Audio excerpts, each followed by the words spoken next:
नमस्कार दोस्तों, कैसे हैं आप सभी। आज हम पढ़ने वाले हैं मानव जनन।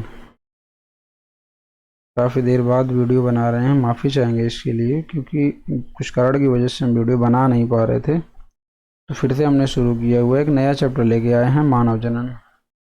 मानव जनन के बारे में आज हम पढ़ेंगे। तो इससे पहले हम इसमें कुछ बेसिक चीज़ों को पढ़ने वाले हैं।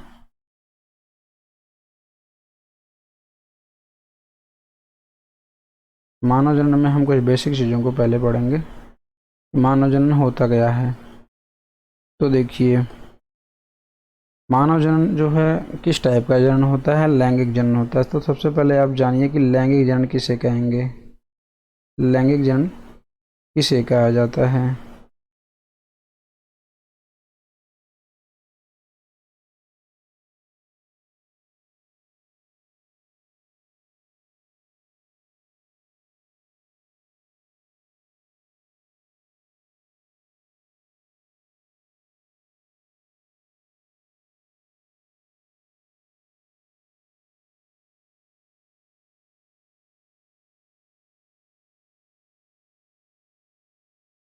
तो लैंगिक जनन किसे कहा जाता है, सबसे पहले ये जानिए कि क्योंकि मानव में लैंगिक जनन नहीं होता है। लैंगिक जनन अर्थात वह जनन जिसमें लैंगिक अंगों का क्या होता है, उपयोग होता है, वो क्या कहलाता है, लैंगिक जनन कहलाता है। सिंपल सी बात है, जिसमें लैंगिक अंगों का उपयोग किया जाता है वो क्या कहलाएगा, लैंगिक जनन कहलाएगा।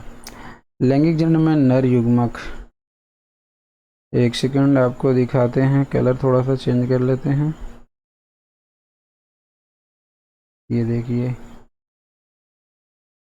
हम्म वह जनन जिसमें लैंगिक अंगों का उपयोग होता है लैंगिक जनन कहलाता है। लैंगिक जनन में नर युग्मक या शुक्राणु तथा मादा युग्मक या अंडाणु के संयोग से युग्मनज परिवर्तन द्वारा नए जीवों का निर्माण होता है। तब इस क्रिया को हम लैंगिक जनन कहते हैं। लैंगिक जनन लैंगिक अंगों की सहायता से संपन्न होता है। लैंगिक अंगों को निम्नलिखित दो श्रेणियों में बांटा गया है। तो सबसे पहले लैंगिक जनन को समझते हैं। देखिए, दो युग्मक लेते हैं, एक फीमेल युग्मक ले लीजिए और एक मेल युग्मक। इन दोनों युग्मकों के मिलने से एक कोशिका बनती है जिसको कहते हैं जायगोट कहा जाता है। ये जायगोट में ही यही युग्मनज कहलाता है। इसी में परिवर्तन होगा, ढेर सारे डिवीजन होंगे, ढेर सारी कोशिकाएं बनेंगी, यही डिवाइड होकर के एक नया जीव बनाता है। अब देखिए, हम पढ़ना है हमको लैंगिक अंगों को निम्नलिखित दो श्रेणियों में बांटा गया है। तो कौन कौन सी वो श्रेणियां हैं इनकी, वो हम समझते हैं। तो पहली श्रेणी है जो प्राथमिक लैंगिक अंग। प्राथमिक लैंगिक अंग क्या होते हैं ये समझते हैं।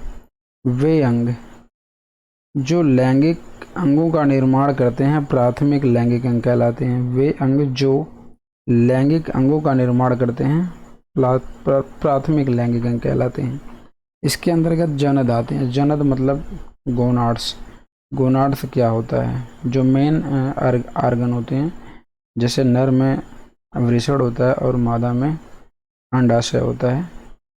तो यही क्या है, मेन आपके जो या प्राथमिक लैंगिक अंग होते हैं। तो आपको पता है कि वृषण या टेस्टिस से स्पर्म या शुक्राणु का निर्माण होता है, और मादा का जो अंडाणु है जिसको ओवरी कहा जाता है या अंडाशय, तो इससे क्या बनते हैं, अंडाणु बनते हैं।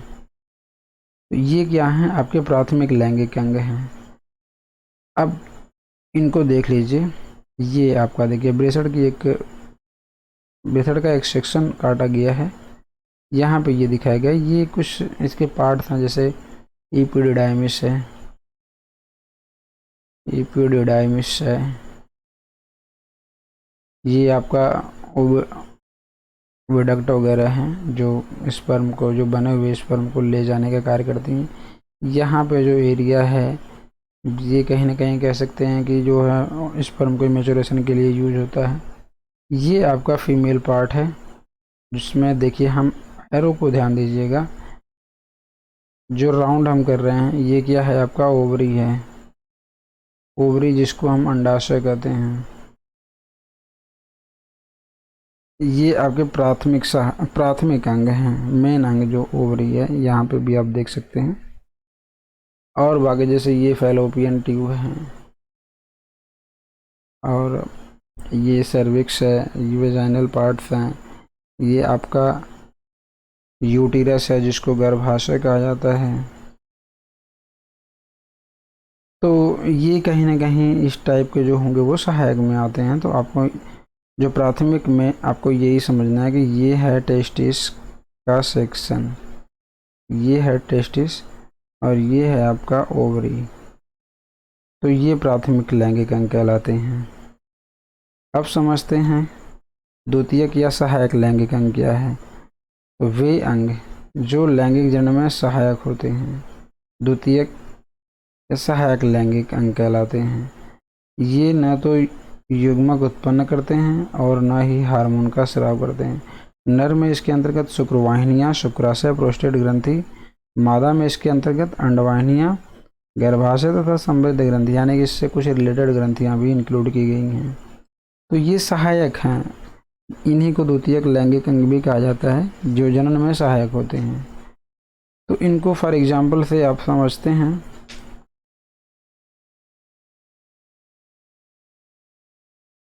तो देखिए इनको समझते हैं एग्जाम्पल से। ये आपका हमने देखिए अलग अलग इसको पहले ही अलग कर दिया था। देखिए हमने पहले इसको अलग कर दिया था। यहाँ से एक जो डिवाइडिंग लाइन है ये डिवाइड करती है, ये मेल रिप्रोडक्टिव ऑर्गन है और ये फीमेल रिप्रोडक्टिव ऑर्गन है। इसमें प्राइमरी और सेकेंडरी दोनों हैं। तो ये आपका जो देखिए टेस्टिस है जिसको वृषण कहा जाता है, ये आपका प्राइमरी में आ जाता है और ये है ओवरी यानी कि अंडाशय जो फीमेल का प्राइमरी लैंगिक अंग होता है। तो सहायक लैंगिक अंग में क्या है, जैसे मेल की अगर बात की जाए, नर की बात की जाए तो शुक्राशय हो गया, शिश्न हो गया, प्रोस्टेट ग्रंथि हो गई और शुक्रवाहिनियाँ हो गई। ये आपके एरो से दिखाया गया, आप देख सकते हैं जैसे शुक्रवाहिनी यहाँ से यहाँ तक जा रही है, शुक्राशय यहाँ पे जो शुक्राणुओं को स्टोर किया जा रहा है, प्रोस्टेट ग्रंथि भी यहीं पे है। तो ये कहीं ना कहीं जो है सहायक अंगों में आते हैं।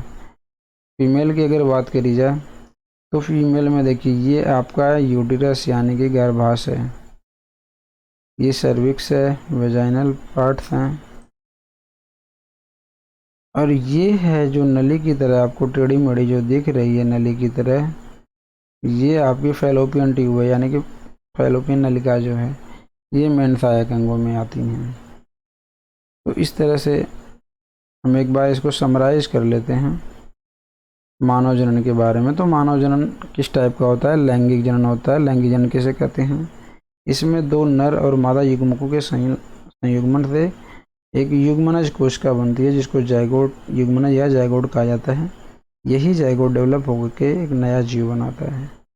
अब लैंगिक जो अंग होते हैं, लैंगिक अंगों के संयोग से लैंगिक जनन होता है। तो लैंगिक अंग को दो श्रेणियों में बांटा गया है, एक तो है प्राथमिक लैंगिक अंग और दूसरा है द्वितीयक या सहायक लैंगिक अंग। तो प्राथमिक लैंगिक अंग में क्या आते हैं, गोनाड्स यानी कि जनद आते हैं जिसमें अंडाशय और वृषण ये दोनों आते हैं। और जो सहायक यहाँ पर फिगर में आप देख लीजिए, ये आपका वृषण है और ये क्या है, अंडाशय है। अब सहायक लैंगिक अंग या द्वितीयक लैंगिक अंग क्या होता है, वे अंग जो जनन में सहायक होते हैं द्वितीयक या सहायक लैंगिक अंग कहलाते हैं। ये न तो युग्मक उत्पन्न करते हैं और न ही हार्मोन का स्राव करते हैं। नर में इसके अंतर्गत शुक्रवाहिनियाँ, शुक्राशय, प्रोस्टेट ग्रंथि या वाहिनियाँ आती हैं और फीमेल में ये अंडवाहिनियाँ, गर्भाशय और फैलोपियन नलिका वगैरह या समृद्ध ग्रंथियाँ इनसे कुछ रिलेटेड आती हैं। आप इनको जो है फिगर के माध्यम से देख सकते हैं, यहाँ पे हमने बता ही दिया। अब देखिए अब हम अगली वीडियो में क्या पढ़ेंगे, नर जनन अंग और मादा जनन अंग यानी कि जो टेस्टिस है और ओवरी, इसके बारे में हम डिटेल अध्ययन करेंगे। तो अगली वीडियो आप देखना ना भूलिएगा क्योंकि इसके बारे में बताया जाएगा कि टेस्टिस क्या होता है, कैसी संरचना होती है, क्या क्या उसके अंदर पार्ट्स पाए जाते हैं। सेम वही प्रोसीजर यहाँ पे भी चलने वाला है कि ओवरी कैसी होती है, उसमें कौन कौन सी कोशिकाएं होती हैं, कैसे उसमें ओवम का फॉर्मेशन होता है, कैसे ओवुलेशन होगा, ये सारी चीज़ों को बताया जाएगा। तो वीडियो में लास्ट तक बने रहने के लिए आपका बहुत बहुत धन्यवाद। अगर वीडियो पसंद आई हो तो अपने दोस्तों को भी शेयर करें, लाइक और सब्सक्राइब अवश्य करें। धन्यवाद।